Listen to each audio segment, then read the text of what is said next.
Hi, hello, నమస్కారం అండి అందరికీ. క్రికెట్ నగరం పాడ్కాస్ట్‌కి స్వాగతం, సుస్వాగతం. సో, ఏంటి ఎనర్జీ ఈరోజు అంత ఎక్కువ లేదు. స్టార్టింగ్‌లో అసలు వరల్డ్ కప్ స్టార్ట్ అయింది అనని మీలో చాలామంది చాలా ఎక్స్‌పెక్టేషన్స్‌తో చాలా ఎపిసోడ్స్ ఎక్స్‌పెక్ట్ చేస్తున్నారు. కానీ మాకున్నటువంటి ఉద్యోగ పరిమితులు, సమయ పరిమితుల వల్ల కొంచెం వారానికి ఒక్క ఎపిసోడే సాధ్యపడుతుంది. సో, ఈ వరల్డ్ కప్ ఎడిషన్‌కి మాత్రం కొంచెం అడ్జస్ట్ అవ్వాల్సిందే తప్పదు. సో, చూస్తుండగా వరల్డ్ కప్ మొదలయ్యి మరి అప్పుడే దగ్గర దగ్గర 2 వారాలు దాటేసింది. కానీ మెయిన్ మ్యాచ్ స్టార్ట్ అయ్యి లాస్ట్ సాటర్‌డేనే స్టార్ట్ అయింది. లాస్ట్ సాటర్‌డే 13వ మ్యాచ్ ఇప్పుడు ఈరోజు చూసుకుంటే 25థ్ మ్యాచ్‌కొచ్చేసాం. సో, 1 వీక్‌లో దాదాపు 12 గేమ్స్ కవర్ అయిపోయినాయి. సో, మరి చూస్తుండగా కొన్ని టీమ్స్ వచ్చేసి దగ్గర దగ్గర 3 మ్యాచ్‌లు ఆడినాయి. ఇంకొన్ని టీమ్‌లొచ్చేసి జస్ట్ ఒక మ్యాచ్ ఆడింది. సో, అన్ని టీమ్స్ కంటే మెయిన్‌గా మీరు ఏ టీమ్ గురించి ఎక్స్‌పెక్ట్ చేస్తున్నారో, ఏ మ్యాచ్ గురించి డిస్కషన్ ఎక్స్‌పెక్ట్ చేస్తున్నారో దాంతోనే స్టార్ట్ చేయాలనుకుంటున్నాం. So, India, Pakistan review and అలాగే ఇండియా, న్యూజిలాండ్ ప్రివ్యూతో స్టార్ట్ చేయబోతున్నాం. సో, మరి ఆ డిస్కషన్‌కి స్టార్ట్ చేసే ముందు ఎప్పటిలాగే నాతో పాటు మన హోస్ట్ రాహుల్‌ని ఇన్వైట్ చేద్దాం. So, welcome Rahul. ఎలా గడిచింది 1 వీక్? అసలు ఈ world cup full busy week. అసలు మ్యాచెస్ ఫాలో అవ్వడానికి నీకు టైం అంతా అనుకూలత దొరికిందా? ఆ! బ్రహ్మాండంగా. సాయంత్రం పక్కా ఒకవేళ ఫస్ట్ మ్యాచ్ డబుల్ హెడర్ ఉంటే మా సెకండ్ ఇన్నింగ్స్ పక్కా చూడడం. రాత్రి 11:30 వరకు సెకండ్ మ్యాచ్ చూడడం. ఇంకా నిన్నటితో అయితే పీక్ అయింది రాజు. ఈ వరల్డ్ కప్ ఫీవర్ మాత్రం అసలు ఆఫ్ఘనిస్తాన్, పాకిస్తాన్ మ్యాచ్‌తో. ఇక స్లోలీ నాకు తెలిసి నెక్స్ట్ వారం 10 రోజులు ఇంకా మామూలుగా ఉండదు అసలు. ఎస్పెషల్లీ గ్రూప్ 1 మ్యాచెస్, ఇంక గ్రూప్ 2 మ్యాచెస్ కూడా చూస్తే పోను పోను ఇంట్రెస్టింగ్ అయ్యేటట్టున్నాయి. సో, అసలు బ్లాక్ బస్టర్ వరల్డ్ కప్ అసలు. వరల్డ్ కప్ అంటేనే పండగ అసలు. No doubt. ఎన్ని ఐపీఎల్ ఉన్నా, సీపీఎల్ ఉన్నా గానీ వరల్డ్ కప్ ఫీవర్ డిఫరెంట్ అసలు. అది నిన్న ఆఫ్ఘనిస్తాన్, పాకిస్తాన్ మ్యాచ్ చూస్తే ఎవరికైనా అర్థమవుతది. అంటే 2016లో మనం టీ20 వరల్డ్ కప్ పాకిస్తాన్‌తో మ్యాచ్ గెలిచిన తర్వాత ఎంఎస్ ధోని ఒక స్టేట్మెంట్ చెప్తాడు. ఏమనంటే అంటే ప్రెస్‌లోనే ఒకళ్ళు క్వెషన్ అడుగుతారనమాట. అంటే ఇప్పుడు ఈ పాకిస్తాన్ పైన ఇండియాకున్న ఈ వరల్డ్ కప్ రికార్డ్ గురించి క్వెషన్ అడిగినప్పుడు ధోని ఒక మాట చెప్తాడు. అంటే ఇది ఎప్పుడోకప్పుడు బ్రేక్ అవ్వాల్సిన రికార్డే. ఎల్లకాలం ఇండియా గెలవడం అనేది జరగదు. ఎప్పుడోకప్పుడు బ్రేక్ అవుతది. అది 1 ఇయర్‌లో అవ్వచ్చు, 2 ఇయర్స్‌లో అవ్వచ్చు, 20 ఇయర్స్‌లో అవ్వచ్చు. ఎప్పటికైనా బ్రేక్ అవుద్దని ఒక మాట చెప్పాడు. కానీ ఈ వరల్డ్ కప్‌లో, ఈ టీ20 వరల్డ్ కప్‌లో అది కూడా ఇండియా మొన్నటి వరకు ఐపీఎల్ సేమ్ కండిషన్స్‌లో ఆడింది. అండ్ రోహిత్ శర్మ, కోహ్లీ, రిషబ్ పంత్ ఇంకా అంటే మన స్క్వాడ్ స్ట్రెంత్ గురించి, డెప్త్ గురించి ఎక్కువ డిస్కస్ చేయనక్కర్లేదు. సో, ఇట్లాంటి టీమ్ తోటి అసలు ఇండియా ఓడిపోతదని ఎవరైనా ఎక్స్‌పెక్ట్ చేసుంటారా? అండ్ దట్ టూ అంత ఘోరంగా ఓడిపోవడం అనేది ఓకే. పాకిస్తాన్ మరీ అంత చిన్న టీమ్ అయితే కాదు. కానీ మరీ 10 వికెట్ల తేడాతో ఓడిపోవడం అనేది అసలు ఊహించారంటావా ఎవరైనా? నాకైతే ముందు నుంచే భయం ఉండే. అందరూ అదే నువ్వు చెప్పినట్టు ఎప్పుడో అప్పుడు రికార్డ్ బ్రేక్ అయితది. ఇప్పుడైతదా అని ఉండే. అంటే కారణాలున్నాయి రాజు. అంటే మరి హార్దిక్ పాండ్యా బౌలింగ్ ఏయకపోవడము, నీకు మనం మాట్లాడుకున్నాం ఆల్రెడీ. కోహ్లీ కంప్లీట్ ఫామ్‌లో లేడు. మళ్ళీ మన ఐపీఎల్‌లో చూసినట్టే కోహ్లీ ఊరించాడు. ఓకే. మళ్ళీ మనం పెద్ద సూపర్బ్ ఇన్నింగ్స్ చూడబోతున్నాం క్లాసిక్ కోహ్లీ ఇన్నింగ్స్ అని. కానీ నీకు ఇన్నింగ్స్ సగం తర్వాత నుంచి అది ఇట్లా నీకు డిక్లైన్ అయిపోయింది ఇన్నింగ్స్. సో, మనకు తెలిసిన కారణాల వల్లే ఓడిపోయాం. Bhuvneshwar Kumar power play bowling ఏమాత్రం ఎఫెక్టివ్ ఉండట్లేదు. సో, పాకిస్తాన్ వాళ్ళు ఎంత మంచిగా స్వింగ్ చేశారు అసలు. షాహీన్ అఫ్రిది ఎట్లా బాల్ స్వింగ్ చేశాడు. భువీ అస్సలు స్వింగ్ కాలేదు.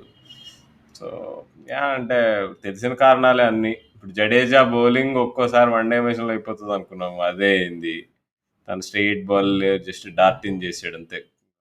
క్వైట్‌గా ఇప్పుడు జడేజా చూస్తుంటే యాక్చువల్‌గా మెల్లిగా కృణాల్ పాండ్యా, ఇమాద్ వాసిం మౌల్డ్‌లో బౌలింగ్ ఏస్తున్నాడు. సో, ఒక డ్యూ ఉన్నప్పుడు అస్సలు పనికిరాదు ఆ బౌలింగ్. ఎందుకంటే నీకు ఇంకా నువ్వు మంచిగా స్లో పేస్‌తో నువ్వు డబ్ల్యూడబ్ల్యూ ఏస్తున్నట్టు వస్తది బౌలింగు. సో, అంటే ఒకటి ఆ రోజు డ్యూ భయంకరంగా పడింది ఆ రోజు.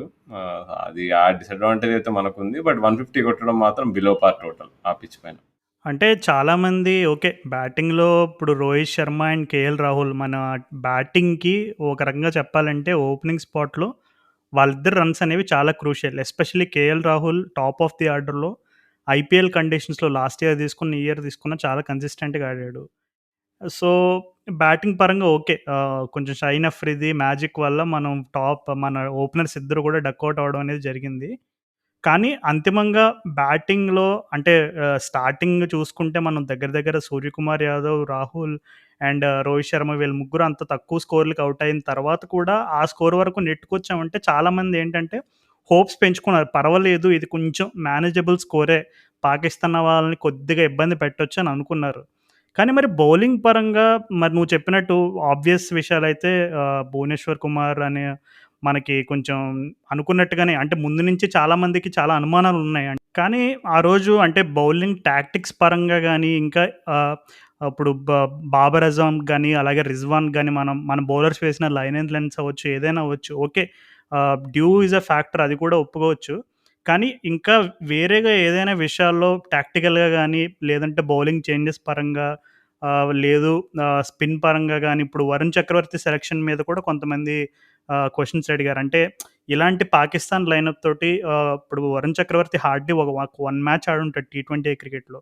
సో, అలాంటి వాళ్ళని తీసుకురావడం ఎంతవరకు కరెక్ట్ అనే రకమైనటువంటి సందేహాలు కూడా చాలా మందికున్నాయి. సో, సెలక్షన్ పరంగా గానీ, టాక్టికల్ పరంగా గానీ, బౌలింగ్ చేంజెస్ అవ్వచ్చు, లేదు మన వాళ్ళు వేసిన లైన్ అండ్ లెన్స్ పరంగా నీకు కనిపించిన డ్రాబ్యాక్స్ ఏంటి ఆ మ్యాచ్‌లో? షమి బౌలింగ్ చాలా అంటే నీకు అసలు కంట్రోల్ లేకుండా వేసాడు షమి. నీకు drifting down the leg side, Babar ఆజంకి ఇంకా నీకు రిజ్వాన్ ఒక పుల్ షాట్ టైప్ ఒకటి షార్ట్ ఆర్మ్ జాబ్ బాగా ఆడతాడు. అసలు తనకు అసలు ఫీడ్ చేస్తూనే ఉన్నాడు షమి నీకు మొత్తం ఇన్నింగ్స్ మొత్తంలో. ఇక క్యాప్టెన్సీ అంటారా, బేసిక్గా ఉన్న టీంకి ఇంకా ఏం చేయగలరో అది చేశారు ఆ కండిషన్స్లో. అంటే మనం ఒక లెగ్ స్పిన్నర్ని మిస్ అయ్యాం, ఒక వికెట్ టేకింగ్ ఆప్షన్ లేకుండే. జడేజా టైట్గా బౌలింగ్ వేయగలడు కానీ వికెట్స్ మాత్రం పడే స్పిన్నర్ కాదు. వరుణ్ చక్రవర్తిని వాళ్ళు బాగా ఆడుకున్నారు, అది ఒప్పుకోవాలి. వాళ్ళు కొంచెం కాషియస్గా చూసుకున్నారు.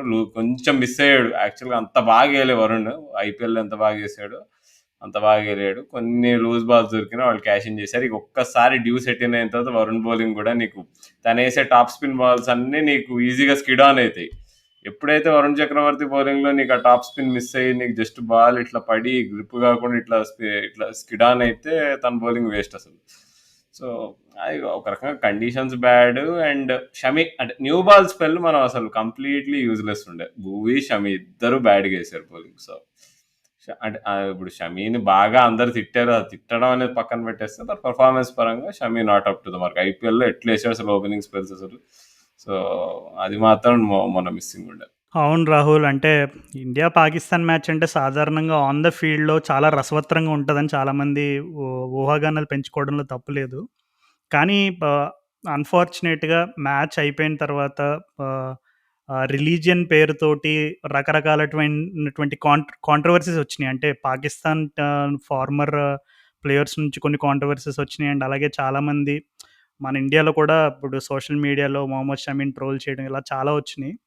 సో, అవన్నీ కూడా చాలా అన్‌ఫార్చునేట్ ఈవెంట్స్ అనమాట. అంటే ఆహ్, సాధారణంగా క్రికెట్‌లో ఎమోషన్స్ ఉండడం కామన్. అండ్ అలాగే ఎస్పెషల్లీ ఇండియా, పాకిస్తాన్ మ్యాచ్ అంటే చాలా ఎక్కువుంటది. అంటే ఎమోషనల్ కోషెంట్ ఇంకా పీక్‌లో ఉంటది. కానీ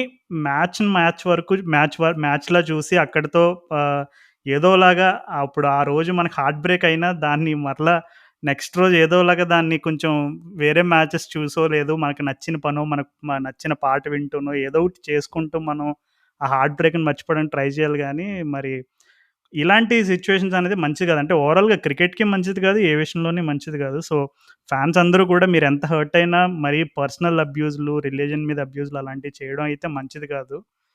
సో, ఇంకా ఆ రోజు ఒక విధంగా చెప్పాలంటే ఇంకా ఎప్పటినుంచో పాకిస్తాన్ వాళ్ళు కలలు కంటున్న రికార్డ్ ఆ రోజు మరి 'బాబర్ అజమ్' వాళ్ళ నాన్నగారు స్టాండ్స్‌లో ఉండి ఒక వీడియో బయటకొచ్చింది. మరది చూసావా? అసలు ఆయన అమ్మ మా కొడుకు సాధించాడు. ఎన్నోళ్ళ నుంచో మోకా మోకా అని చావగొడుతున్నారు వీళ్ళు, ఇండియా వాళ్ళు యాడ్ తీసి అని చెప్పి. అమ్మాయి ఇప్పుడు ఆ మోకా యాడ్ పోతుందయ్యా. ఆ ఫస్ట్ యాడ్ మోకా యాడ్ బాగుండే కానీ తర్వాత మళ్ళీ మళ్ళీ వాడారు అదే ఫార్మాట్. చిరాకు తిప్పుతుండే. సో ఇప్పుడు ఐఎమ్ వెరీ హ్యాపీ ఆ మోకా యాడ్ని మళ్ళీ చూడం మనం. అవును. కానీ ఒక విధంగా అంటే 'బాబర్ అజమ్‌కి' చాలా అరుదైన ఘనతగా చెప్పుకోవచ్చు. ఎందుకంటే ఎంతోమంది గ్రేట్ ప్లేయర్స్, ఎంతోమంది గ్రేట్ కెప్టెన్స్ పాకిస్తాన్‌కి చాలా ప్రయత్నాలు చేశారు గానీ, ఇండియా పైన వరల్డ్ కప్‌లో గెలవడం అనేది వాళ్ళకి కలగానే మిగిలిపోయింది. కానీ 'బాబర్ అజమ్' ఆ కలని నిజం చేశాడు కాబట్టి 'బాబర్ అజమ్‌కి' పాకిస్తాన్ క్రికెట్‌లో జస్ట్ యాస్ ఎ బ్యాట్స్‌మన్‌గా కాకుండా యాస్ ఎ కెప్టెన్‌గా కూడా ఒక స్పెషల్ పేజ్ ఉంటది. ఎందుకంటే ఈ జింక్స్‌ని బ్రేక్ చేయగలిగాడు. ఎప్పటినుంచో వెయిట్ చేస్తున్న ఈ రకమైనటువంటి విక్టరీ బ్రేక్ చేయగలిగాడు. అండ్ అలాగే విరాట్ కోహ్లీ గెస్చర్ గురించి కూడా మనం మాట్లాడుకోవాలి. చాలామంది దాని గురించి కూడా సోషల్ మీడియాలో చాలా మీమ్స్ అవి వచ్చినాయి. సో, విరాట్ కోహ్లీ ఎప్పుడైతే మనం మ్యాచ్ ఓడిపోయిన నెక్స్ట్ ఇంకా ఆ మూమెంట్‌లో రిజ్వాను, బాబర్ అజమ్ ఇద్దరు కూడా ప మేఘాల్లోకెళ్ళిపోయి ఆనందంలో మునిగి తేలుతున్నారు. ఆ టైంలో కోహ్లీ ఎళ్లి వాళ్ళని "అరే! బాగా ఆడారురా" అని వాళ్ళ భుజం తట్టి ఒక రకంగా ఒక మంచి ఆ గెస్చర్ అనేది కూడా చాలా మంది అభిమానుల్ని ఆకట్టుకుందనే విషయం మాత్రం వాస్తవం. అసలవును. నేను లైవ్‌లో చూస్తున్నాను. అరే భలే అసలు సొంత తమ్ముడిని దగ్గర తీసుకున్నట్టు ముఖ్యంగా అసలు రిజ్వాన్‌నయితే అరెరే! ఏం ఆడావురా! షబ్బాష్! అనుకుంటూ. అంటే రిజ్వాన్ నిజంగా ప కొ ప రిజ్వాన్ చూస్తేనే అర్థమైపోద్ది మనకి తను చాలా హార్డ్ వర్కింగ్ క్రికెటర్ అని. సో, ఏయ్! అలాంటి క్రికెటర్‌కి నిజంగా. Really he deserves that moment. ఆ రోజు అంటే వాళ్ళిద్దరు బాబరు, ఇంకా రిజ్వాన్ వాళ్ళు ఫినిష్ ఆఫ్ చేశారు 150 రన్స్ కొట్టి. Superb batting. అసలు నో డౌట్ అంటే అవును. కంప్లీట్‌లీ అవుట్ ప్లే అయింది ఇండియా ఆ రోజు. కానీ ఏం ఎందుకంటే జరిగినా రాహుల్ ఒక్క విషయం ఏంటంటే, ఎస్పెషల్లీ మన ఇండియన్ క్రికెట్ ఫ్యాన్స్‌కి బాగా బాధపెట్టిన విషయం ఏంటంటే, అరే! కనీసం ఒక్క వికెట్ కూడా తీయలేకపోయారేంట్రా అనే ఒక చిన్న బాధ యాహ్! మాత్రమే మిగిలిపోయిందది. అదైతే ఉంది. అవును. అదే మరి పవర్ ప్లే బౌలింగ్ అక్కడనే నీకు 140, 150 చేజెస్‌లో ఎస్పెషల్లీ డ్యూ ఉన్నప్పుడు మనం పవర్ ప్లేలో వికెట్ తీయకుండా మనం రన్స్ ఇచ్చి లూజ్ బాల్‌లు ఇచ్చామంటే అయిపోయింది. అక్కడనే మ్యాచ్ అయిపోతుంది. అది మాత్రం ఎందుకంటే ఇక మన బ్యాటింగ్‌లో అంటే ఇక 'షాహీన్ షా' అబ్బా! ఆ స్పెల్ నిజంగా 145 ప్లస్‌లో నీకు లేట్ స్వింగ్ అవ్వడం అనేది మామూలు విషయం కాదు. అండ్ నో వండర్ అంటే ఇప్పుడు 'కేఎల్ రాహుల్' డిస్మిసల్ అయినా, 'Rohit Sharma' first ball dismiss అయిన ఇదైనా గానీ, పంత్ ఒక్కడే అయ్యా! పంత్ అసలు నిజంగా సూపర్బ్ ఇన్నింగ్స్ అది 39 ఆఫ్ 30 బాల్స్. అది అండ్ ఇంకో 2, 3 ఓవర్లుంటే మనం పక్కా మ్యాచ్ అడ్డం తిరిగేదనుకుంటున్నాను నాకు తెలిసి. కొంచెం అవును. ఇగ తన స్టైల్ కాబట్టి ఔట్ అయ్యాడు గానీ, పంత్ ఇన్నింగ్స్ కౌంటర్ అటాకింగ్ ఎట్లయితే హసన్ అలీని లేపి కొట్టాడో అసలు.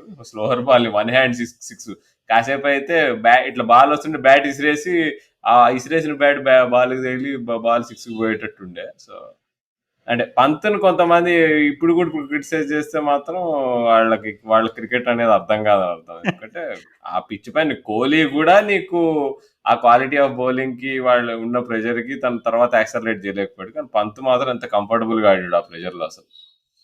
అవును రాహుల్. ఎస్పెషల్లీ పంత మిడిల్ ఓవర్స్‌లో ఆడడం అనేది ఒక పెద్ద ఛాలెంజ్. ఎందుకంటే అప్పటికే మనం వికెట్లు కోల్పోయి ప్రెషర్‌లో ఉన్నాము. కింద చూసుకుంటే హ్మ్. ఒకళ్ళిద్దరు బ్యాట్స్‌మెన్ ఉన్నారు. కానీ హార్దిక్ పాండ్యా, జడేజా స్టిల్ అంటే వాళ్ళకి మరీ అంత త్వరగా వచ్చేస్తే వాళ్ళ క్రీజ్‌లోకి 12థ్ ఓవర్‌లోనో, 11థ్ ఓవర్‌లోనో మనకి ఫినిషర్స్ ఉండరప్పుడు. అప్పుడు ఆటోమేటిక్‌గా టీము 120కో, 130కో ఆల్ ఔట్ అయ్యే పరిస్థితి వచ్చే ప్రమాదం కూడా ఉండేది. కానీ పంత్ నిజంగా చాలా అద్భుతంగా ఆడాడు ఆ రోజు. నేను మా ఫ్రెండ్‌తో కూడా అన్నాను ఆ రోజు. పంత్ గనక 15 ఓవర్లుంటే నీ కళ్ళు మూసుకో ఇండియా మ్యాచ్ గెలుస్తదన్నాను. కానీ అన్‌ఫార్చునేట్‌లీ ఒక 2 అవర్స్ ముందు 13థ్ ఓవర్‌లోనో ఎప్పుడో ఔట్ అయిపోతాడు తను. సో, ఆల్ ఇన్ ఆల్ అంటే పంత్ ఇన్నింగ్స్ అయితే ఒక్కొక్కటి అద్భుతం. అంటే మొహమ్మద్ హఫీజ్‌ని అటాక్ చేయలేదు కోహ్లీ. కోహ్లీ ఇన్నింగ్స్ బిల్డింగ్ అట్లనే ఉంటది. ఎలా ఆడతాడు నీకు స్టార్టింగ్ అంతా కొంచెం మెల్లిగా పవర్ ప్లే బాగా ఆడతాడు కోహ్లీ. కానీ పవర్ ప్లేలో వికెట్లు పడ్డాయి. సో, అక్కడ అటాక్ చేయకుండా కొంచెం సెడేట్‌గా ఆడాడు. తర్వాత స్పిన్నర్స్ మిడిల్ ఓవర్స్‌లో కోహ్లీ అసలు స్ట్రైక్ రేట్ మామూలుగానే పడిపోతది. నిన్న అసలు వికెట్లు పడిపోయే ప్రెషర్‌లో ఉన్నాడు. సరే పంత్ కొడుతున్నాడు కదా! అని చెప్పి స్ట్రైక్ రొటేట్ చేశాడు. కానీ కోహ్లీ మెయిన్ ఫ్యాక్టర్ ఏంటంటే తను ఓవర్స్ 13, 14 తర్వాత యాక్సలరేట్ చేస్తాడు. నీకు 18థ్ ఓవర్ వరకు తను ఎక్కడి వరకు అయితే ఉంటాడో ఒకవేళ బ్యాక్ త్రూ చేస్తే బ్యాక్ త్రూ చేస్తాడు. ఆ యాక్సలరేషన్ లేకుండే ఆ యాక్సలరేషన్ చేయడానికి ట్రై చేస్తూ అవుట్ కూడా అయ్యాడు 18థ్ ఓవర్‌లో మెల్లిగా. సో, అక్కడ ఆ కోహ్లీ అంటే వింటేజ్ కోహ్లీ ఇన్నింగ్స్ చూడలేకపోయాడు. ఆ షేడ్స్ కొన్ని కనిపించినాయి. ఎట్లయితే షాహీన్‌ని ఫుల్ ప్రెషర్‌లో ఉన్నప్పుడు అరే ఇట్లా కాదని చెప్పేసి ఇట్లా జరిగి ఫేడ్ 6 కొడతాడు. అరే! ఇది గదా అసలు అబ్బా! ఫుల్ ఆన్ ఉన్నాడు కోహ్లీ అని. మనం లాస్ట్ 3, 4 మంత్స్ నుంచి ఇదే మాట్లాడుకుంటున్నాం. ప్రతిసారి కోహ్లీ ఇన్నింగ్స్ ఇట్లా చూస్తాము స్టార్ట్ అయితుంది బావుంటదనిపిస్తది. చివరికి చూస్తే మళ్ళీ అరే! ఈ ఇగ అరే! కిక్ దొబ్బిందే అనిపిస్తది. సో, హోప్‌ఫుల్లీ అది రీగెయిన్ అయ్యి నిజంగా ఇప్పుడు ఈ న్యూజిలాండ్ మ్యాచ్ అయితే నాకౌట్ మ్యాచ్ ఆల్‌మోస్ట్ మనకి. సో అవును రాహుల్. సో, మొత్తం మీద ఇండియా, పాకిస్తాన్ మ్యాచ్ అనేది చాలా చేదు జ్ఞాపకాలు మిగిల్చినా, నాకైతే ఒక చిన్న హ్యాపీ మూమెంట్‌ని కూడా ఇచ్చింది. ఎందుకంటే, మా నా కాలేజ్ స్నేహితుల్లో నాకు బాగా దగ్గర స్నేహితుడైన కృష్ణ శాస్త్రి అని మా అమలాపురం కుర్రోడే. తను మన పాడ్‌కాస్ట్‌ని రెగ్యులర్‌గా వింటాడు అంతకుముందు. కానీ కొంచెం ఈ వర్క్ బిజీలో పడిపోయి, ఈ మధ్య బ్రేక్ ఇచ్చాడు. కానీ మొన్న ఇండియా, పాకిస్తాన్ మ్యాచ్ జరిగినప్పుడు మరలా మన పాడ్‌కాస్ట్ వినడం స్టార్ట్ చేశాడంట. సో, తను మనిద్దరికీ చాలా స్పెషల్ ఫీడ్‌బ్యాక్ చాలా పంపించాడు నాకు వాట్సాప్ మెసేజెస్ రూపంలో. సో, అవన్నీ నేను నీతో పర్సనల్‌గా పంచుకుంటాను. మళ్ళీ మనం ఎక్కువ సెల్ఫ్ డబ్బా కొట్టకూడదు ఈ ఎపిసోడ్‌లో. సో, ఆ ఎపిసోడ్ వల్ల ఇంకా అంటే లైక్ అలా మనం మన పాత ఎపిసోడ్‌లు కూడా చాలా విన్నాడంట. సో, చాలా అద్భుతమైన ఫీడ్‌బ్యాక్ వచ్చింది. సో, మరి ఇండియాకి నిజంగానే రేపు నాకౌట్ మ్యాచ్ లాగే కనబడుతుంది. మరి రేపు మ్యాచ్ వచ్చేసి న్యూజిలాండ్‌తో. సో, న్యూజిలాండ్ వాళ్ళు చూసుకుంటే వాళ్ళు ఫస్ట్ మ్యాచ్ పాకిస్తాన్‌తో ఓడిపోయారు. సో, ఏంటి మరి రేపు పరిస్థితి ఎలా ఉండబోతుందని అనుకుంటున్నావు? రేపు ఇండియా గెలవడానికి మెయిన్ మనం ఏమేం చేస్తే మన విజయావకాశాలు మెరుగవుతాయి? ఈజీగా గెలవాలి. ఆన్ పేపర్ మనం న్యూజిలాండ్ కంటే చాలా బెటర్ టీము. అసలు Lockie Ferguson ruled out of the world cup. మరి యాడమ్ మిల్లర్‌ని తీసుకున్నారనుకో అది వేరే విషయము. కానీ నీకు న్యూజిలాండ్ వాళ్ళు స్క్వాడ్ కన్‌స్ట్రక్షన్ గాని, వాళ్ళ టాక్టిక్స్ గాని, వాళ్ళు ఎట్లయితే పాకిస్తాన్ మ్యాచ్‌లో వాళ్ళు ఏందో డారెల్ మిచెల్‌ని ప్రమోట్ చేశారు. డెవెన్ కాన్వేని మిడిల్ ఆర్డర్‌లో ఆడిస్తున్నారు. ఏందేందో చేస్తున్నారు. గప్టిల్ కాలు వేలు ఇరిగిపోయిందనుకుంటా చూసుకుంటే. ఆ షాహీన్ షా ఇది యార్కర్ వల్ల. సో ఈజీ ఏ టీమ్ వీకెస్ట్‌గుంది కొంచెం మేజర్ టీమ్స్‌లో అంటే న్యూజిలాండే కనిపిస్తుంది. అంటే స్పెషల్‌గా ఏం చేయాలంటే ఇప్పుడు 'హార్దిక్ పాండ్యా' ఒకవేళ బౌలింగ్ చేయకపోతే అండ్ ఇంకో ఏదో షోల్డర్ నిగల్ ఉంది మరి. అది పెద్ద సస్పెన్స్ అయిపోయింది మరి 'హార్దిక్ పాండ్యా' ఫిట్ ఉన్నాడా? ఫిట్ లేడా? ఫిట్ ఉంటే బౌలింగ్ ఏస్తాడా? బౌలింగ్ ఏస్తే ఆడిపిస్తారా? ఏవో రిపోర్ట్‌లొస్తున్నాయి 'షార్దుల్ ఠాకూర్‌ని ఆడిస్తారేమో' అని. అంటే అంటే వికెట్ టేకింగ్ ఆప్షన్ అయితే ఉండాలి రాజు. అంటే మనం ఆడేది దుబాయ్‌లో లాంగర్ బౌండరీస్ ఉంటాయి. మేబీ రాహుల్ చార్‌ని ఆడించడం కొంచెం ఇంపార్టెంట్ ఏమో అనుకుంటున్నా. అంటే 3 స్పిన్నర్స్‌తో పోయి. అవును. అంటే మరి న్యూజిలాండ్ వాళ్ళు చూసుకుంటే నువ్వన్నట్టుగానే వాళ్ళకి మనం ప్రివ్యూలో గూడా చెప్పుకున్నాం. వాళ్ళకి కొంచెం ఎందుకో స్క్వాడ్‌లో స్క్వాడ్ సెలక్షన్‌లోనే కొన్ని మిస్టేక్స్ జరిగినట్టుగా మనకు అనిపించినాయని. సో, మనం చూసుకుంటే ఇప్పుడు డివాన్ కాన్వే చూసుకున్నా, టిమ్ సైఫర్ట్ చూసుకున్నా అండ్ అలాగే గ్లెన్ ఫిలిప్స్ చూసుకున్నా, వీళ్ళందరూ కూడా వాళ్ళు డొమెస్టిక్ టీమ్స్‌లో ఓపెనింగ్ చేస్తారనమాట. సో, మరి వీళ్ళందరూ ఇంటర్నేషనల్ క్రికెట్‌లో మిడిల్ ఆర్డర్‌లో వాళ్ళని ఏదోలాగా ఏదో స్పాట్స్‌లో సర్దేయడం అనేది నాకు కూడా చూడడానికి కొంచెం ఇబ్బందిగా అనిపించింది. ఎందుకంటే గ్లెన్ ఫిలిప్స్ కొంచెం కరేబియన్ కండిషన్స్‌లో కూడా తను ఒక విధంగా చెప్పాలంటే కరేబియన్ ప్రీమియర్ లీగ్‌లో ఓపెనింగ్ స్పాట్‌లో ఒక లెజెండ్ గ్లెన్ ఫిలిప్స్. సో, మరలాంటి అతన్ని తను వాళ్ళ మిడిల్ ఆర్డర్‌లో ఆడించడం అండ్ అలాగే మళ్ళా టిమ్ సైఫర్ట్ ఏమో న్యూజిలాండ్ స్క్వాడ్ చూస్తే మరి కొంచెం గందరగోళంగానే ఉంది. కానీ న్యూజిలాండ్‌ని ఎప్పుడు తక్కువ అంచనా వేయలేం. ఎందుకంటే వాళ్ళ స్క్వాడ్‌లో ఇప్పుడు మనకెలా అయితే కోహ్లీ అనే ఒక పెద్ద రాక్ ఉందో మన టీమ్‌కి, వాళ్ళకి కూడా కేన్ విలియమ్సన్ లాంటి ఒక మంచి రిలయబుల్ ప్లేయర్ ఉన్నాడు. సో, ఒకవేళ గనక కేన్ విలియమ్సన్ పుంజుకుని తనొక అద్భుతమైన ఇన్నింగ్స్ ఆడితే, తన చుట్టూ కాంట్రిబ్యూట్ చేయగలిగినంత స్కిల్ ఉంది వాళ్ళ దగ్గర. అండ్ అలాగే వాళ్ళ దగ్గర ఆహ్, బిగ్ మ్యాచెస్‌లో కొంచెం పెర్ఫార్మ్ చేయగలిగినటువంటి ప్లేయర్స్ కూడా ఉన్నారు. ఎక్స్‌పీరియన్స్ కూడా ఉంది. ఇప్పుడు టిమ్ సౌదీ చూసుకున్న, ట్రెంట్ బౌల్ట్ చూసుకున్న, బౌలింగ్ డిపార్ట్‌మెంట్‌లో మిచెల్ శాంట్నర్ చూసుకున్న వీళ్ళందరూ క్వాలిటీ బౌలర్స్ అండ్ ఇంటర్నేషనల్ క్రికెట్‌లో కూడా చాలా హైలీ రేటెడ్. కానీ ఇప్పుడు లాస్ట్ మ్యాచ్ ఇప్పుడు మనం చూసుకుంటే అన్ని టీమ్స్ కొంచెం ఎంతో కొంత ఎన్నో మ్యాచెస్ ఆడినాయి మరి. మనం టీమ్ వచ్చేసి మరి లాస్ట్ సండే ఆడాం. ఇప్పుడు 'హార్దిక్ పాండ్యా' నువ్వన్నట్టుగా రిపోర్ట్స్ వస్తుంటే కొన్ని చోట్ల బౌలింగ్ వేయడం స్టార్ట్ చేశాడు. రేపు బౌలింగ్ వేసే అవకాశం ఉందని కొన్ని రిపోర్ట్స్ వస్తున్నాయి. కొన్ని చోట్లేమో అతని ప్లేస్‌లో వేరే 'షార్దుల్ ఠాకూర్‌ని' గాని ఎవరినైనా సెలెక్ట్ చేస్తారని ఇలాంటి రిపోర్ట్స్ అయితే ఉన్నాయి. సో, ఓవరాల్ ఇంకో రిపోర్ట్ కోహ్లీ తనను తాను సాక్రిఫైస్ చేసుకొని ఇషాన్ కిషన్ ఆడిస్తట. కోహ్లీ సాక్రిఫైస్ చేసుకోవడం అనేది ఇలాంటివన్నీ జోక్స్ ఇవి. వాట్సాప్ గ్రూప్‌లో ఫేక్ ఫార్వర్డ్‌లు వస్తా ఉంటాయి చూడు. అలాంటి ఖాతాల్లోకి వెళ్ళిపోవాలి ఇలాంటి న్యూస్‌లన్నీ. సో, ఎనీవేస్ ఇప్పుడు మరి రేపు గనక ఇండియా ఓడిపోతే దాదాపు మరి వరల్డ్ కప్ నుంచి నిష్క్రమించినట్టేనంటావా? ఏమన్నా ఛాన్స్‌లున్నాయా మరి? ఏమో మరి ఆఫ్ఘనిస్తాన్‌తో కూడా మనం వాళ్ళు గెలుస్తారో లేదో చిన్న భయంగుంది ఆఫ్ఘనిస్తాన్ వాళ్ళు ఆడుతున్న ఆట అంతా చూసి. అండ్ ఇక మ్యాథమెటికల్ ఛాన్స్ అయితే ఉంటది. సెకండ్ టీమ్‌గా మరి వేరే టీమ్స్ రిజల్ట్స్ అంతా చూసుకొని. కానీ నాకు తెలిసి పెద్ద దెబ్బే తగులుతది. ఒకవేళ రేపు న్యూజిలాండ్ గెలిస్తే మనం ముందే మాట్లాడుకున్నాం. న్యూజిలాండ్ వాళ్ళు పెద్ద టీమ్స్‌తో ఓడిపోవచ్చు. కానీ చిన్న టీమ్స్‌తో వాళ్ళు చాలా ప్లాన్డ్‌గా పకడ్బందీగా అంటే వాళ్ళకున్న ప్లేయర్స్ కొంతమంది ఇప్పుడు గప్టిల్ లాంటి వాళ్ళు, నీషం లాంటి వాళ్ళు చిన్న టీమ్స్ పైన బాగా పెర్ఫార్మ్ చేస్తారు వాళ్ళు. మన 2019 వరల్డ్ కప్‌లో కూడా వాళ్ళది అదే కదా! చిన్న టీమ్స్ అన్నిటిని కొట్టారు. పెద్ద టీమ్స్ అన్నిటితో ఓడిపోయారు. సెమీఫైనల్ మ్యాచ్ దట్ మ్యాటర్స్ మంచిగా ప్లాన్ చేసుకొని ఇండియాని కొట్టారు. ఫైనల్ కూడా బాగా ప్లాన్ చేసుకొని ఆల్మోస్ట్ కప్పు కొట్టేశారు. సో, ప్లానింగ్ పరంగా, టాక్టిక్స్ పరంగా వాళ్ళు అండర్ ఎస్టిమేట్ చేయలేము. పాకిస్తాన్ మ్యాచ్‌లో కూడా మనం చూసుకుంటే వాళ్ళు ఒక 10 రన్స్ షార్ట్ ఉండేవాళ్ళు బ్యాటింగ్‌లో. ఒకవేళ కేన్ విలియమ్సన్ రన్ అవుట్ కాకపోయి ఉంటే ఇంకో 15 రన్స్ పక్కా కొట్టేవాళ్ళు వాళ్ళు. విలియమ్సన్ కాన్వే మంచి పార్ట్నర్షిప్ నడుస్తుండే. సడన్ గా నీకు మొమెంటం అంతా న్యూజిలాండ్ వైపు షిఫ్ట్ అయింది. అండ్ అవును. ఆల్మోస్ట్ అది కాకపోయినా 140 డిఫెండ్ చేస్తూ కూడా నీకు 135 డిఫెండ్ చేస్తూ కూడా నీకు టిమ్ సౌదీ వేసిన 2 స్లాట్ బాల్ వేయకపోయి ఉంటే మళ్ళీ మ్యాచ్ డిఫరెంట్. వాళ్ళని అండర్ ఎస్టిమేట్ అయితే చేయలేవు. అండ్ వాళ్ళకి ఇస్సోడి బౌలింగ్ కూడా యాక్చువల్ గా నేను అనుకున్న దానికంటే బాగా వేస్తున్నాడు. Ish Sodhi bowling and Mitch Santner best left arm spinners. Pant ఇక ఆ స్పిన్నర్స్ ని సోడీని శాంట్నర్ ని అటాక్ చేసే సత్తా ఓన్లీ పంత్కుంది. ఒకవేళ ఏదో ఒకటి చేసి 11 లోకి ఇషాన్ కిషన్ రావచ్చా అనేది అదైతే కనిపించట్లేదు మనకి. అంటే స్క్వాడ్ పరంగా అయితే నాకు తెలిసి ఇప్పుడు హార్దిక్ పాండ్యా ఏదైనా ఫిట్‌నెస్ కన్సర్న్స్ ఉంటే తప్ప టీమ్ చేంజెస్ జరుగుతాయని నేనైతే అనుకోవట్లేదు. మరి భువనేశ్వర్ కుమార్‌ని మారుస్తారా అంటే, అంటే ఇక ఇప్పుడు మరి ఒక నన్ను అడిగితే ఇన్ మై బుక్ మరి భువనేశ్వర్ కుమార్ ని కూర్చోబెట్టి ఠాకూర్ ఆడిస్తే బెటర్ ఏమో అనుకుంటున్నాను. ఏమో అది జరగొచ్చు. హార్దిక్ ప్యూర్ బ్యాట్స్మెన్ గా ఆడియచ్చు.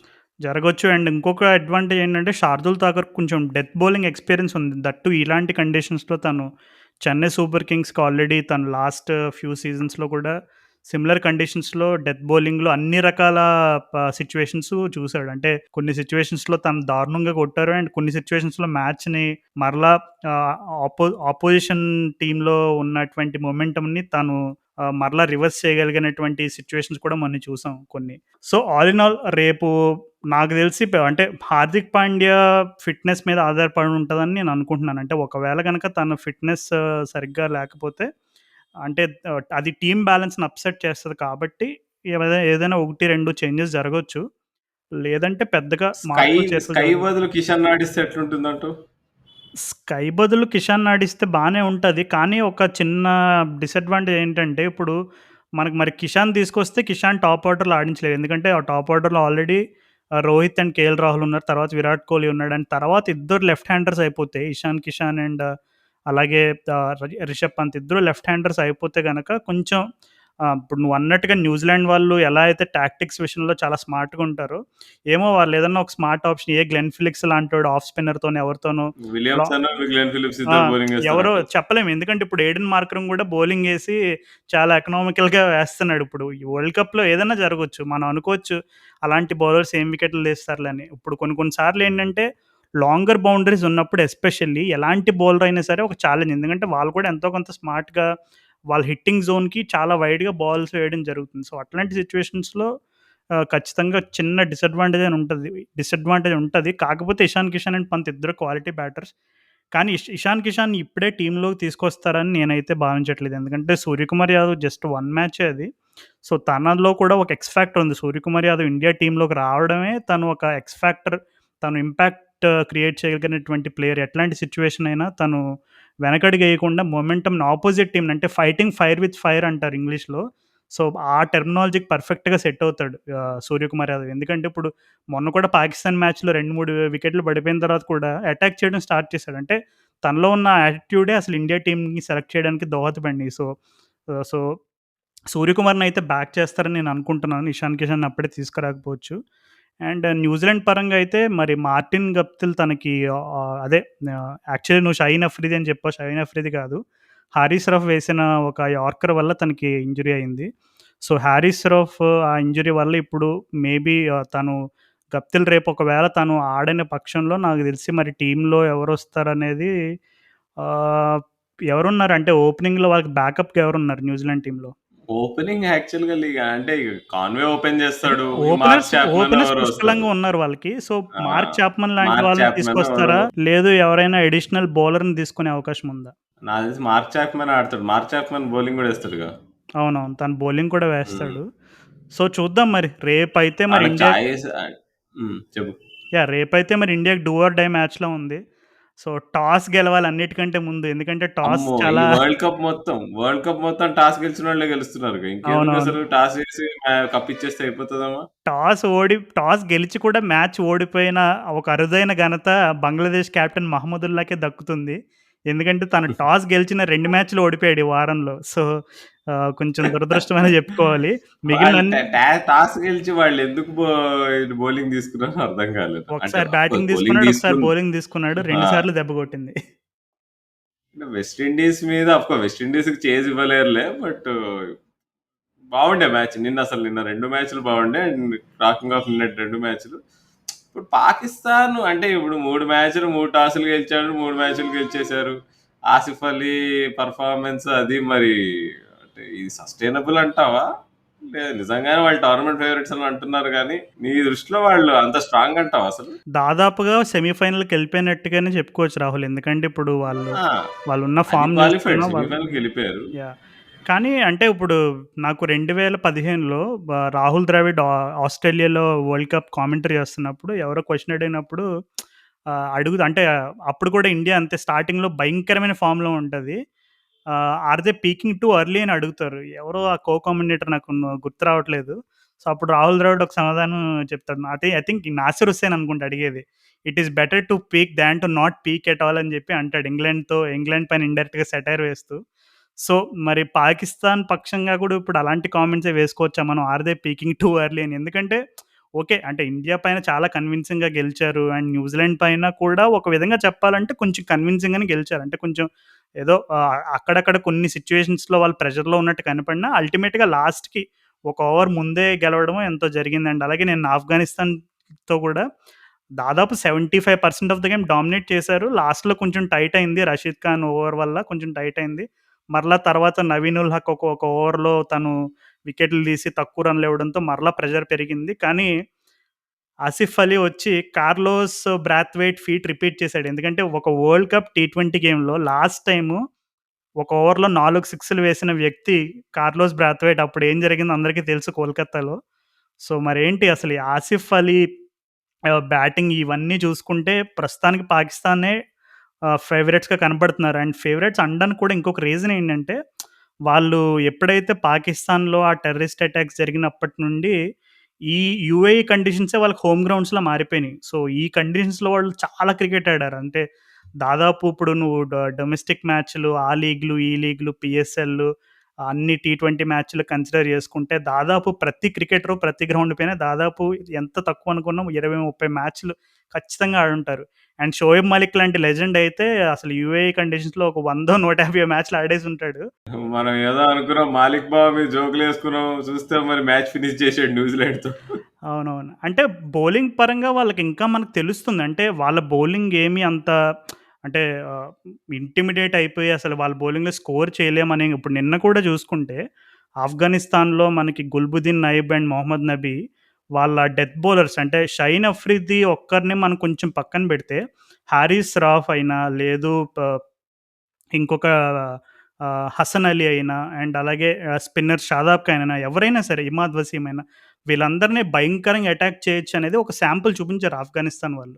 సో, ఒక విధంగా చెప్పాలంటే పాకిస్తాన్ వాళ్ళు ఇప్పుడు నిన్న కూడా చేజింగ్‌లో దాదాపు ఇండియా ఎంత టార్గెట్ ఇచ్చిందో ఆల్మోస్ట్ సిమిలర్ టార్గెట్ ఇచ్చారు ఆఫ్ఘనిస్తాన్ వాళ్ళు. సో, వాళ్ళ టాప్ ఆర్డర్‌ని గనక మనం స్టార్టింగ్‌లో ఇప్పుడు నిన్నైతే రిజ్వాన్‌ని త్వరగా ఔట్ చేశారు. రిజ్వాన్‌ని త్వరగా ఔట్ చేసి బాబర్ అజమ్ దాదాపు లాస్ట్ వరకు ఉన్నా సరే అంత ప్రెషర్ ఫీల్ అయ్యారంటే there is a sign that వాళ్ళని గనక టాప్ ఆర్డర్‌లో రిజ్వాన్, బాబర్ పార్ట్నర్‌షిప్ బ్రేక్ చేస్తే ఖచ్చితంగా వాళ్ళ మిడిల్ ఆర్డర్ చాలా వల్నరబుల్ ఉంది. వాళ్ళు వికెట్ ఆపర్చునిటీస్ ఇస్తారు.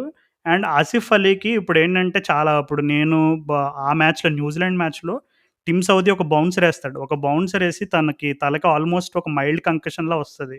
ఆసిఫ్ అలీ అంటే దాదాపు 2 సార్లు ఫిజియోని పిలిచి నేను ఆడలేకపోతున్నాను. నాకు కళ్ళు తిరుగుతున్నాయని ఒక సంకేతం గూడా ఇస్తాడు. సో, ఆసిఫ్ అలీ హిస్టారికల్‌గా చూసుకున్నా తను షార్ట్ బాల్స్‌తో స్ట్రగుల్ అయ్యాడు. సో, ఇప్పుడు నిన్న ఆఫ్ఘనిస్తాన్‌లో వాళ్ళేసిన కరీం జనత్‌కి హార్డ్‌లీ ఒక 125-130 పేస్ వేయగలడు. సో, అట్లాంటి పేస్‌తో షార్ట్ బాల్స్ ఏసి ఎవ్వరిని ట్రబుల్ చేయలేరు. So, Asif Ali quality teams పైన ఆడినప్పుడు ఖచ్చితంగా షార్ట్ బాల్స్ వేసి తను భయంకరంగా ట్రబుల్ చేస్తారని నాకు అనిపిస్తుంది.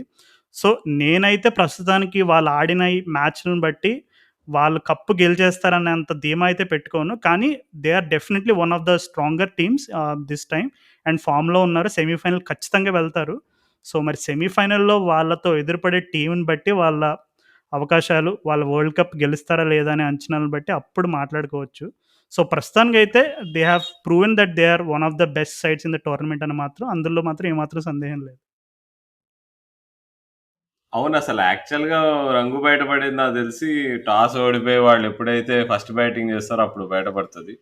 ఎందుకంటే నిన్న చూసాము. అంటే ఇప్పుడు ఆసిఫ్ అలీ మ్యాజిక్ లేకపోయింటే ఈ 2 మ్యాచ్‌లు వాళ్ళు ఓడిపోయేవాళ్ళు. మ్యాక్స్ అంటే 50%, 50-50 ఆ 2 మ్యాచ్‌లు 50-50 ఓడిపోయేవాళ్ళు. నువ్వు హసన్ ఇక అలీ ఆసిఫ్ అలీ బ్యాటింగ్‌ని చాలా తక్కువ అంచనా ఏస్తున్నావు అయితే. హసన్ అందరూ అదే అన్నారు.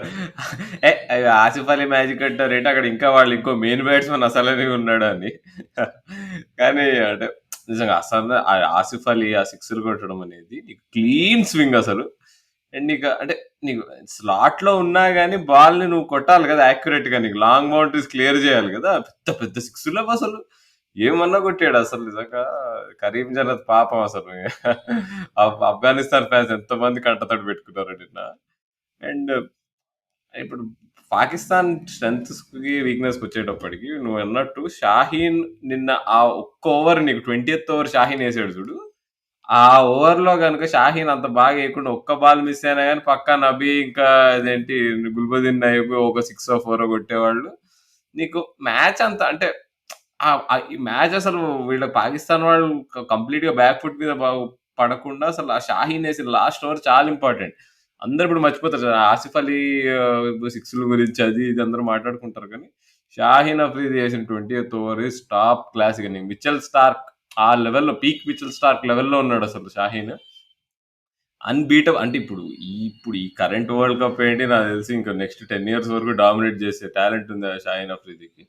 కానీ వేరే వాళ్ళు ఇప్పుడు హరీష్ రాఫ్‌కి కూడా తెగ హైప్ ఉంది. బట్ హరీష్ రాఫ్ అంత తోపు బౌలర్ ఏం కాదు. మనం నిన్నే చూసాం. కంట్రోల్ అంత లేదు. ఇప్పుడు మనం మాట్లాడుకున్నాం. పేస్ ఉంది సరే, 150 వేయగలుగుతాడు. 145 ప్లస్ బాగా కన్సిస్టెంట్‌గా వేస్తున్నారు. కానీ అంటే హరీష్ రాఫ్ స్ట్రెంత్ పేస్ కాదు. హరీష్ రావు స్ట్రెంత్ ఏంటంటే ఆ స్లోవర్ బాల్ ఏదైతే వేస్తున్నాడో అది ఎవరు పిక్ చేయట్లే. అంత ఈజీగా ఉండట్లే. ఒక్కసారి అది పిక్ చేయడం స్టార్ట్ చేస్తే నాకు తెలిసి Harish Rao is just another bowler. నువ్వు హరీష్ రాఫ్‌ని మన తెలంగాణ మినిస్టర్ హరీష్ రావులా ఆ! చేసేసావు. మరి హరీష్ రావు అంటావా? అలా చేసేసావు నువ్వు పలికి పలికి నాకు హరీష్ రావు అనంటే హరీష్ రావు మినిస్టర్ గారు గుర్తొస్తున్నారు. సో, ఆహ్, ఒక విధంగా చెప్పాలంటే 100% కరెక్ట్ నువ్వు చెప్పింది. అంటే హరీష్ రావు అయినా లేదు ఆహ్, హసన్ అలీ అయితే ఇగ ఈజీగా అందరూ కొడుతున్నారసలు. హసన్ అలీ ముందు నుంచే సేమ్. హసన్ అలీని 4 ఏళ్ల నుంచి చూస్తున్నాం. ఇదే నీకు ఒక మ్యాచ్ మంచిగా ఏస్తున్నాడు. అరే తోపు బౌలర్ అనుకుంటాం. తర్వాత మ్యాచ్ బాగా కొడతాడు. ఒక కంటిన్యూయస్‌గా ఒక 10 మ్యాచ్‌లు కొట్టించుకుంటాడు. తర్వాతొస్తాడు. తర్వాత బాగా ఏస్తాడు.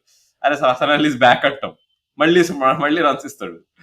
సో, అది ఇంకా స్పిన్నర్స్ యాక్చువల్‌గా వీక్ పాయింట్ అసలు. టీమ్స్ ఎక్స్‌ప్లాయిట్ చేయట్లేదు. ఇప్పటివరకు ఆడిన 3 మ్యాచ్‌ల్లో వాళ్ళు ముగ్గురు స్పిన్నర్‌లను అటాక్ చేయట్లేదు సరిగ్గా. అంటే ఒకటేంటంటే వాళ్ళ పైన ఆడిన టీమ్స్ ఇప్పుడు నీకు షాహీన్ లాంటి గ్రేట్ బౌలర్ ఉండడం వల్ల నీకు యావరేజ్ స్పిన్నర్స్ ను అవతల టీమ్స్ అటాక్ చేయలేకపోయాయి. ఎందుకంటే ఆల్రెడీ నీకు న్యూ బాల్ తో డ్యామేజ్ అయిపోయింది. వాళ్ళు ప్రెషర్ లో ఉండి ఇప్పుడు వాళ్ళని అటాక్ చేస్తూ నీకు క్లియర్ మైండ్ తో ఆడలేకపోయారు. ఎందుకంటే మళ్ళీ హరీష్ రాఫ్ ఇంకా నీకు మళ్ళీ డెత్ లో షాహీన్ ఓవర్స్ ఆడాల్సి వస్తుంది కాబట్టి వీళ్ళు మాక్సిమం మధ్యలోనే కొట్టాలని చెప్పేసి ఆ ప్రెషర్ నిజంగా ఒక గ్రేట్ బౌలర్ ఒక బౌలింగ్ అటాక్ లో ఉంటే అసలు మిగిలిన బౌలర్స్ అందరూ కూడా పెద్ద బౌలర్ లా కనిపిస్తారు. అవును రాహుల్. సో, ఒక విధంగా పాకిస్తాన్ టీమ్‌లో కూడా నువ్వు చెప్పినట్టుగానే షాహీన్ అఫ్రిది అండ్ అలాగే వాళ్ళ ఓపెనింగ్ కాంబినేషన్ ఇలాంటి ఎక్స్ ఫ్యాక్టర్స్ అండ్ ఇలాంటి వాళ్ళ స్ట్రాంగ్ పాయింట్స్ ఏవైతే ఉన్నాయో ఇవి కొంచెం మనం మిడిల్ ఆర్డర్ ఎలా ఉంది అండ్ అలాగే వేరే బౌలర్స్ ఎలా ఉన్నారు ఇలాంటి విషయాలు అంచనా వేసుకుంటే వాళ్ళ టీమ్స్‌లో కూడా ఎక్స్‌ప్లాయిట్ చేయడానికి చాలా ఉన్నాయి.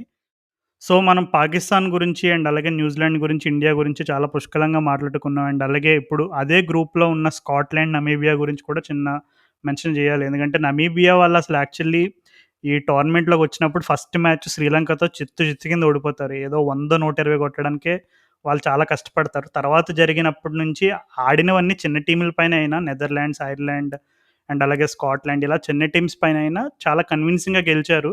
6 వికెట్స్ తోటి, 8 వికెట్స్ తోటి, 4 వికెట్స్ తోటి. సో, ఒక విధంగా నమీబియా వాళ్ళు అంటే వాళ్ళేం సెమీఫైనల్‌కి వెళ్ళిపోతారా ఇలాంటి మాటలు మనం చెప్పుకోకూడదు గానీ, బట్ స్టిల్ వాళ్ళకున్న కెపాసిటీలో, వాళ్ళకున్న టీమ్ డెప్త్ తోటి బానే పెర్ఫార్మ్ చేస్తున్నారు.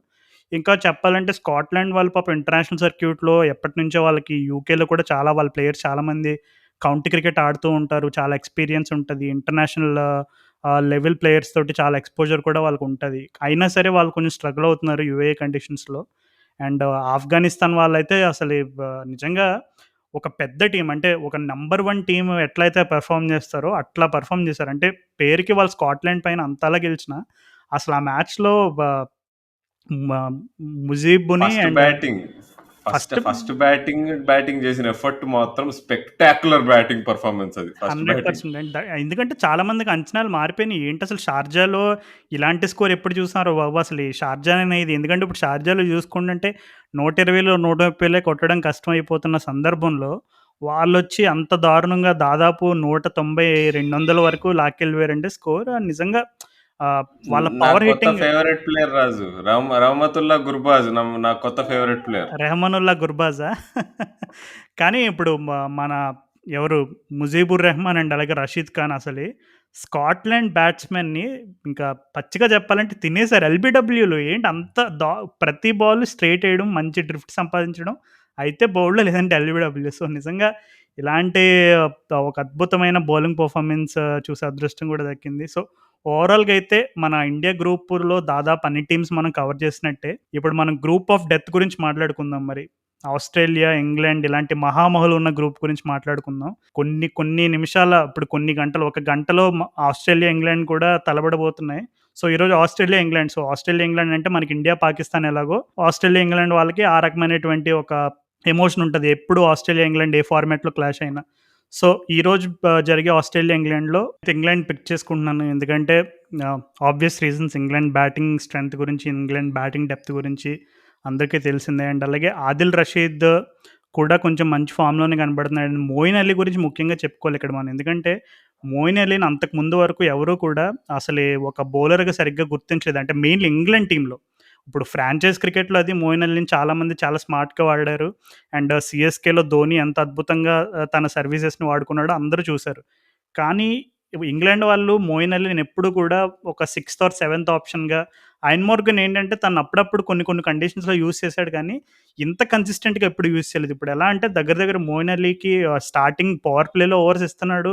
4 ఓవర్స్ కంప్లీట్ చేపిస్తున్నాడు. అండ్ మోయిన్ అలీ కూడా తన పైన పెట్టుకున్న నమ్మకానికి తగ్గట్టు 2, 3 వికెట్లు ఇస్తున్నాడు కెప్టెన్‌కి. సో, ఇంతకంటే ఏముంటది చెప్పు? ఇప్పుడు నీకు ఆల్మోస్ట్ ఒక సిక్స్త్, సెవెంత్ బౌలింగ్ ఆప్షన్ ఉన్న వాళ్ళు ఎవరైనా సరే అంటే quality of Moeen Ali bowling పక్కన పెట్టేస్తే ఇంగ్లాండ్ టీమ్‌లో ఉన్న బౌలింగ్ ఆప్షన్స్‌ని మాత్రం చూసుకుంటే నిజంగా మోయిన్ అలీ బౌలర్‌గా కూడా కాంట్రిబ్యూట్ చేయడం ఇంగ్లాండ్ టీమ్‌కి ఒక పెద్ద అడ్వాంటేజ్‌గా చెప్పొచ్చు.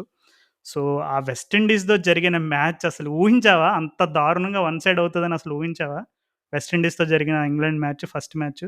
ఆ ఆ రోజు రాజు మనము మన పాడ్‌కాస్ట్ రికార్డ్ చేసినప్పుడు నేనేమో వెస్ట్ ఇండీస్ ఇంగ్లాండ్ ఫైనల్ అయితది అన్నాను. West Indies Kings of T20 అది ఇది అని. వెస్ట్ ఇండీస్ వాళ్ళు అదే నువ్వన్నావు వాళ్ళ కన్సిస్టెన్సీ చెప్పలేము. వాళ్ళు ప్రతిసారి బాగా ఆడతారు. ఎస్పెషల్లీ యూఏఈ కండిషన్స్‌లో లాంగ్ బౌండరీస్ అది వాళ్ళ డిసడ్వాంటేజెస్ ఉన్నాయి. అంత సాటిస్ఫాక్షన్ లేదన్నావు. అండ్ వాళ్ళు ఆ రోజు మరీ అసలు చాలా బ్యాడ్‌గా ఓడిపోయారు. అంటే వాళ్ళకి అంటే ఎందుకు ఓడిపోయారు అంటే ఇంగ్లాండ్ వాళ్ళు చాలా ఫ్లాలెస్‌గా బౌలింగ్ ప్లాన్స్ గాని, ఏదైనా గాని ఇయాన్ మార్గన్ నీకు కేకేఆర్ టీమ్‌ని ఎట్లయితే ఫైనల్ తీసుకెళ్ళాడో ఫుల్ అసలు అంటే కెప్టెన్సీతోనే సేమ్ థింగ్ మళ్ళీ ఇంగ్లాండ్‌తో రిపీట్ చేస్తున్నాడు. అండ్ అంటే ఇప్పుడు మెయిన్ ఆర్చర్ లేడు. ఇంగ్లాండ్ వాళ్ళు అంత స్ట్రాంగ్ ఉండరనుకున్నాం గానీ, వాళ్ళకి టిమాల్ మిల్స్ లాంటి ఒక గ్రేట్ రిప్లేస్‌మెంట్ ఎప్పుడైతే దొరికాడో అండ్ వెస్ట్ ఇండీస్ వాళ్ళు అంటే నాకు తెలిసి ఆ మ్యాచ్ ఓడిపోయారు. తర్వాత నెక్స్ట్ మ్యాచ్ కూడా సౌత్ ఆఫ్రికాతో ఓడిపోయారు. బట్ వాళ్ళు అంత ఈజీగా అయితే వదలరు. దానికి నిదర్శనం అసలు నిన్న ఇక ఆండ్రే రసెల్ ఫైనల్ ఓవర్ ఎప్పుడైతే మహమ్మదుల్లాహకి ఏసాడో అసలు నీకు అసలు పర్ఫెక్ట్ ఫైనల్ ఓవర్ అది. They have not given up yet and nobody can count them out. నేను ఇంకా నమ్ముతాను వాడు ఫైనల్‌కెళ్ళొచ్చని. వెస్ట్ ఇండీస్ వాళ్ళు గనక ఫైనల్‌కి వెళ్తే రాహుల్ నా తరపు నుండి నీకొక స్పెషల్ ట్రీట్. నువ్వు హైదరాబాద్‌లో ఏ రెస్టారెంట్ అంటే ఆ రెస్టారెంట్. లేదు నీకు ఏది కావాలంటే అది రాసి పెట్టుకో. సో, అంటే జేసన్ హోల్డర్ టీమ్‌లోకి రావడం అసలు చాలా పెద్ద పాయింట్. నిజంగా యూఏఈ స్పెషలిస్ట్ జేసన్ హోల్డర్ తనసలు స్క్వాడ్‌లో ఎందుకు తీసుకోలేదని చాలా మందన్నారు. అంటే మరి 2 అదృష్టమో, మ్యాచ్‌లు దురదృష్టమో ఓడిపోయిన తర్వాత ఇప్పుడు అంటే ఇప్పటి నుంచి అన్నీ గెలవచ్చు. బట్ స్టిల్ వేరే రిజల్ట్స్ పైన కూడా కొంచెం ఆధారపడి ఉంటది కదా! వాళ్ళ హ్మ్. ఛాన్సెస్. అవును. బట్ అంటే అది వాళ్ళంటే అంత ఈజీగా అయితే పోనివ్వరు రాజు. అదైతే అనిపిచ్చింది. అదే. నువ్వు నిజంగా అంటే ఇప్పుడు హోల్డర్. జేసన్ హోల్డర్ గురించి చెప్పింది 100% కరెక్ట్. ఇప్పుడు ఎక్కడి వరకు ఎందుకు, నిన్న జరిగిన మ్యాచ్‌లో లిటన్ దాస్ 18.6థ్ బాల్ 6కి వెళ్ళాలని రాసిపెట్టుంది ఆ షాట్. 6కి వెళ్ళిపోయిన బాల్ దగ్గర దగ్గర నాకు తెలిసి ఆ గ్రౌండ్‌లో tallest person Jason holder. Jason holder తప్పిస్తే ఇంకెవ్వరికీ ఆ క్యాచ్ దొరకడం అనేది అసాధ్యం అది. సో, జేసన్ హోల్డర్ కాబట్టి పట్టగలిగాడు ఆ క్యాచ్. సో, ఆ బాల్ గనుక 6 వెళ్ళుంటే నాకు తెలిసి నిన్న almost west Indies world cup chances అనేవి అక్కడే సమాప్తం అయిపోయుండే అని అనుకుంటున్నాను నేనైతే. వాళ్ళింకా అంటే ఎందుకు ఎక్కడ దెబ్బతింటున్నారంటే, ఆ లెండల్ సిమన్స్ ఏందో మరి ఏం చేస్తున్నాడో అర్థం కాలే. ఆ సౌత్ ఆఫ్రికా మ్యాచ్‌లో ఏందో మరి ఆ స్ట్రైక్ రేట్ ఏంటి? టీ20 45 ఆడుతున్నాడు, స్ట్రైక్ టెస్ట్ రేట్. ఆడుతున్నాడు. 45 స్ట్రైక్ రేట్. ఒక legend Lendl Simmons World Cup winner 2016 World Cup సెమీఫైనల్‌లో 100 కొట్టాడు మన మీద, ఇండియా మీద. మనం కోహ్లీ లాంటి ప్లేయర్స్, రోహిత్ శర్మ లాంటి ప్లేయర్సే 120 స్ట్రైక్ రేట్లతో ఆడితే చాలా ఫ్రస్ట్రేట్ అయిపోతూ ఉంటాం రాహుల్. నువ్వెప్పుడో 2016లో ఆడిన ప్లేయరు ఏదో లీగ్స్‌లో 2, 3 లీగ్స్‌లో ఒక సీజన్‌కొచ్చి 1, 2 ఇన్నింగ్స్‌లు ఆడతాడు లెండన్ సిమ్మన్స్. నువ్వసలు అలాంటి ప్లేయర్ మీద ఎక్స్‌పెక్టేషన్స్ పెట్టుకోవడమే తప్పు. నేను అంటే ఆల్రెడీ ఎక్స్‌పెక్టేషన్స్ అంటే టెస్ట్ మ్యాచ్ ఎందుకు అంటే వెస్ట్ ఇండీస్ వాళ్ళు అంటే వాళ్ళు చేసే కరెక్ట్ పని ఏంటంటే వాళ్ళు టీ20 లాగా ఆడతారు. అంటే అంటే అక్కడ నాకు ఏం జరిగిందో అర్థం కాలే నాకు. నాకు బాగా ఫ్రస్ట్రేటింగ్ అనిపించిన విషయం ఏంటంటే వెస్ట్ ఇండీస్‌లో ఇప్పుడు ఏ టీమ్ అన్నా తీసుకో, టీ20 ఫార్మాట్‌లో ఇప్పుడు మన ఇండియాలో మనం రిషబ్ పంత్ అండ్ ఇషాన్ కిషన్ అని గాని ఎంత ఎక్సైట్ అవుతామో, వెస్ట్ ఇండీస్‌లో ఎవరున్నారు? అలా ఫ్యూచర్ ప్రాస్పెక్ట్స్ అసలు వీళ్ళ పేరు చెప్పగానే ఎంత ఎక్సైట్ అయ్యే టైప్ ఆఫ్ హార్డ్ హిట్టర్స్ అవ్వచ్చు, లేదు క్లాసికల్ ఏదన్నా ఎవరున్నారంటే, ప్రస్తుతం ఉన్న స్క్వాడ్‌లో Nicholas Pooran and Shimron Hetmyer ఇద్దరూ కూడా అద్భుతమైన టాలెంట్ ఉన్న ప్లేయర్స్. అద్భుతంగా పెర్ఫార్మ్ చేశారు. చాలా లీగ్స్ ఆడారు, ఐపీఎల్ ఆడారు, అన్ని చోట్ల ప్రూవ్ చేసుకున్నారు కూడా. సో, ఇలాంటి ప్లేయర్స్‌ని నువ్వు ప అంటే ఇన్‌కన్సిస్టెంట్‌గా ఎక్కడ పడితే అక్కడ వాళ్ళకి ఒక సరైన రోల్ ఇవ్వకుండా, ఒక మ్యాచ్‌లో 4 డౌను, ఒక మ్యాచ్‌లో 5 డౌను ఇలా పంపిస్తే ఏం ఉపయోగం? అంటే నీకు ఆల్రెడీ టాప్ ఆర్డర్‌లో క్రిస్ గేల్ ఆడినా, లెండల్ సిమన్స్ ఆడినా హిట్ అండ్ మిస్. ఎందుకంటే ఇప్పుడు క్రిస్ గేల్ గురించి ఆల్రెడీ తెలుసు. తను ఆల్మోస్ట్ ఇంక తన కెరియర్ ఎండింగ్‌లో ఉన్నాడు. బహుశా ఇదే లాస్ట్ వరల్డ్ కప్ అని కూడా అందరూ అంటున్నారు.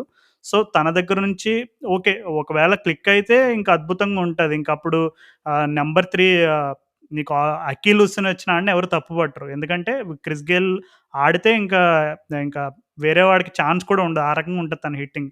అండ్ లెండల్ సిమెన్స్ దగ్గర నుంచి కూడా ఆల్రెడీ చూసాం. తన దగ్గర అంటే జెన్యూన్ రా పేస్ ఆడలేకపోతున్నాడు. అసలు ఆ మ్యాచ్‌లో నోకియా బౌలింగ్ వేస్తుంటే కరెక్ట్‌గా బాల్‌కి బ్యాట్ కూడా పెట్టలేకపోతున్నాడు. అంత స్ట్రగుల్ అవుతున్నాడు. సో, ఇంటర్నేషనల్ క్రికెట్‌లో అది కార్డినల్ సిన్ అది. అంటే నువ్వు అలాంటి ప్లేయర్స్ అంటే ఇంటర్నేషనల్ క్వాలిటీ ఇప్పుడు టాప్ ఆర్డర్‌లో గూడా కనీసం బ్యాట్‌కి బాల్ పెట్టలేనంత దారుణంగా ఉన్నారంటే చూసే వాళ్ళకి కూడా చాలా ఇబ్బందిగా ఉంటది. ఎందుకంటే వెస్ట్ ఇండీస్ అనగానే అందరూ 4లు, 6లు ఎక్స్‌పెక్ట్ చేస్తారు.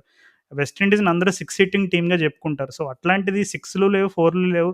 నువ్విప్పుడు ఇప్పటి వరకు జరిగిన టోర్నమెంట్‌లో highest dot ball percentage West ఇండీస్‌కుంది. సో, వెస్ట్ ఇండీస్ దగ్గర నుంచి అలాంటివి ఎక్స్‌పెక్ట్ చేయొచ్చు. కానీ 6లు, 4లు ఇలాంటివి లేకపోవడం అనేది ఫ్యాన్స్‌కి ఇంకా బాధాకరమైన విషయం. కానీ దాన్ని కోర్స్ కరెక్షన్ చేస్తున్నారులే. అంటే యాక్చువల్‌గా థర్డ్ మ్యాచ్ వెస్ట్ ఇండీస్ బంగ్లాదేశ్‌ని షార్జాలో కొట్టడం ఈజీ టాస్క్ అస్సలకే కాదు. ఎస్పెషల్లీ టార్గెట్ సెట్ చేసి వాళ్ళని అంటే నువ్వు రెస్ట్రిక్ట్ చేయడం అసలకే ఇంకా కష్టము.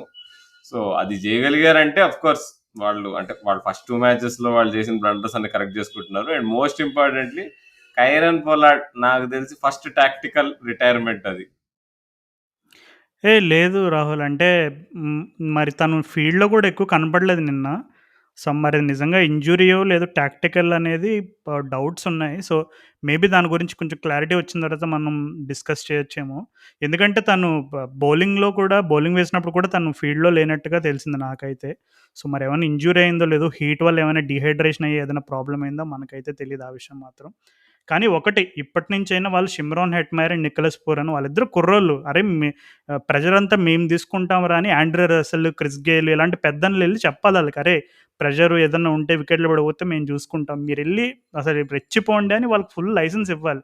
ఆ లైసెన్స్ ఇవ్వాలంటే they have to make sure that they face the most number of deliveries. ఇప్పుడు నికోలస్ పూరన్, నిన్న మ్యాచ్ గెలవడానికి నికోలస్ పూరన్ ఇన్నింగ్స్ చాలా క్రూషియల్. ఇప్పుడు మనం ఎన్నైనా చెప్పుకోవచ్చు. జేసన్ హోల్డర్ ఆ క్యాచ్ గురించి చెప్పుకోవచ్చు. జేసన్ హోల్డర్ బౌలింగ్ గురించి చెప్పుకోవచ్చు. కానీ నికోలస్ పూరన్ ఆ ఇన్నింగ్స్ ఆడకపోయుంటే అసలు వెస్ట్ ఇండీస్ వాళ్ళు 130 దాటడం కూడా కష్టంలాగా అనిపించింది ఒకానొక స్టేజ్‌లో.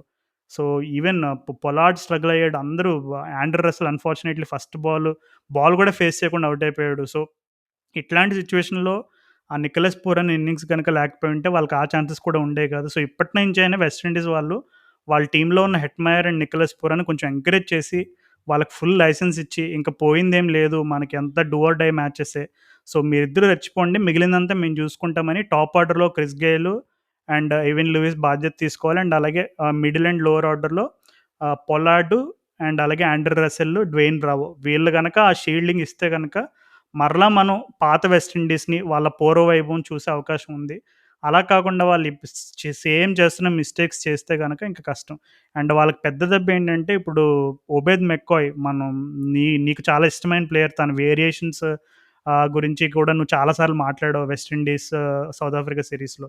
సో, తను లేకపోవడం అనేది ఒక మేజర్ సెట్ బ్యాక్. సో, అట్లాంటి సిట్యుయేషన్స్‌లో బ్యాటింగ్ డిపార్ట్‌మెంట్ వాళ్ళు ఏదైతే ఫేమసో దాంట్లో కొంచెం వాళ్ళు ఎక్స్‌ట్రా స్టెప్ ఇన్ అయ్యి అండ్ అలాగే వీళ్ళిద్దరికీ ఆ లైసెన్స్ ఇస్తే బావుంటదని నా ఉద్దేశం. ఫేబిల్ ఆలన్ కూడా ఇంజూరీ అయ్యాడు. సో, అంటే ఫస్ట్ మ్యాచ్ ఆడకముందు 2 పెద్ద ఇంజూరీలయినాయి. ఒబేడ్ మెక్కాయ్, ఫేబియన్ ఆ! ఆలన్. సో, అక్కడ వాళ్ళు దెబ్బతిన్నారబ్బా! అంటే వాళ్ళకంటే అదృష్టం ఆ విషయంలో నీకు స్క్వాడ్ లాస్ట్ మినిట్‌లో చేంజ్ అవ్వాల్సి రావడం.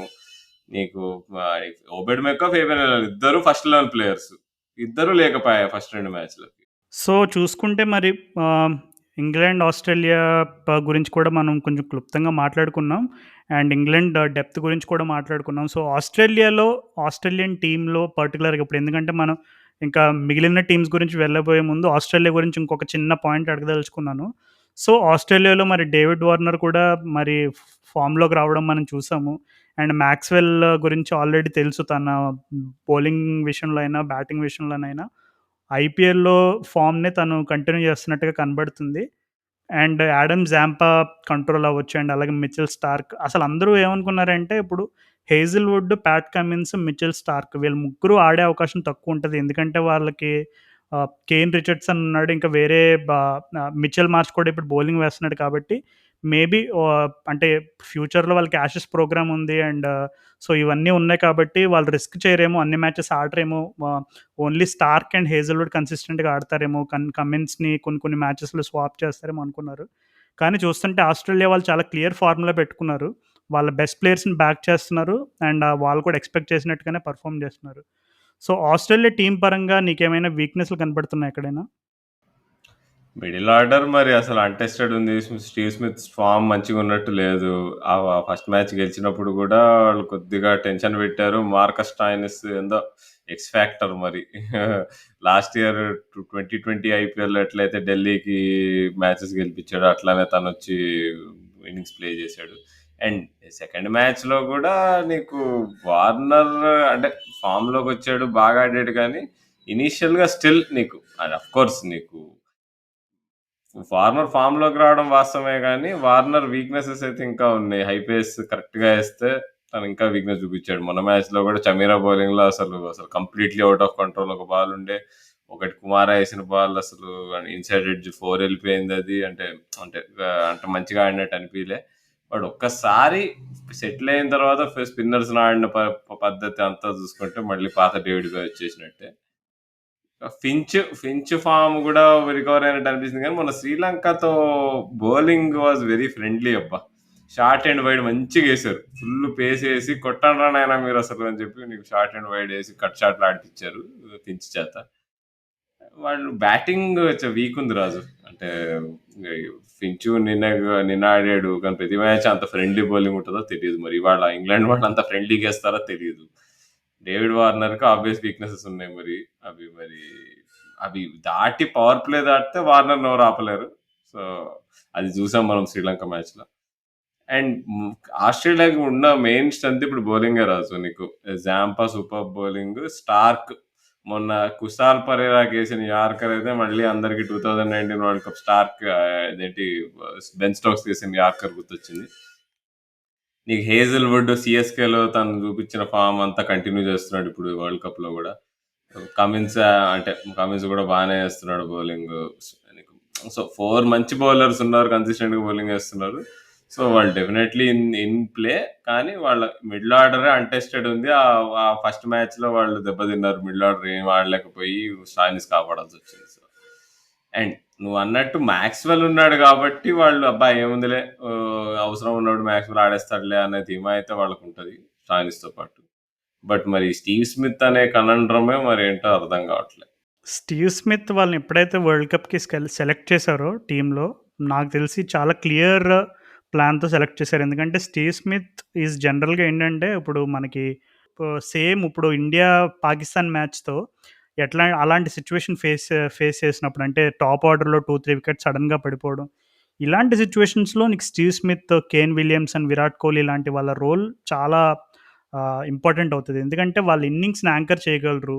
ఇప్పుడేంటంటే కొంతమంది ప్లేయర్స్ ఏంటంటే నువ్వు చూస్తున్నప్పుడు ఇప్పుడు మనం ఈ యూఏఈ లెగ్‌లోనే ఇప్పుడు జరుగుతున్న వరల్డ్ కప్ మ్యాచెస్‌లో కొన్నిసార్లు ఏంటంటే బ్యాట్స్‌మెన్స్ కొంతమంది స్టార్టింగ్ నుంచే కొంచెం అగ్రెసివ్‌గా ఆడడానికి ట్రై చేస్తూ ఉంటారు. అండ్ కొన్నిసార్లు వర్కౌట్ అవ్వదు. ఇప్పుడు ఫర్ ఎగ్జాంపుల్ 'సూర్యకుమార్ యాదవ్' పాకిస్తాన్ మ్యాచ్‌తో అటాక్ చేయడానికి ట్రై చేశాడు. కానీ బ్యాక్ ఫైర్ అయింది ఆ ప్లాయ్. ఎందుకంటే తను కొట్టాడు. ఒక 4, ఒక 6 ఎంతో కొట్టాడు.